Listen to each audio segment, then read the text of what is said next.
তোর স্বামী আবার দেবতা, ও ভূতে দিলে রাজা, তোমার আমি ভূত ভোজন করাবো, তখন তোর স্বামীকে বলবো তোর সে ভূতে দিলে রাজা শ্মশানে বসানে ঘুরে বেড়ায়, ছাই বস্য মেতে থাকে, বাঁধে ছাল করে থাকে, ও আবার দেবতা। এতক্ষণ সতীকে অপমান করছিল, সতী সহ্য করেছিল। আর যখন শিবের নিন্দা হচ্ছে, তাই শিবের নিন্দা সহ্য করতে না পেরে সতী পিতাকে কি বলছে, পিতা নিন্দিও না শিবে,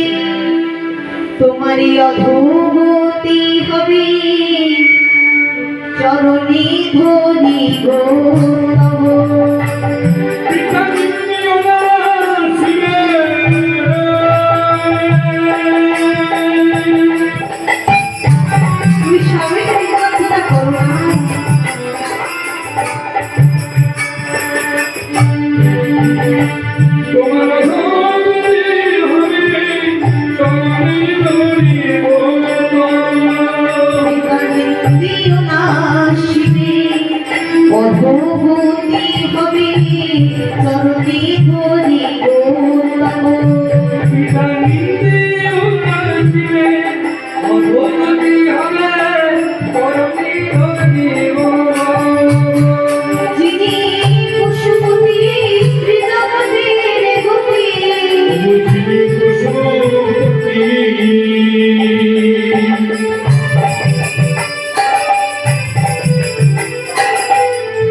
তিনি পশুপতি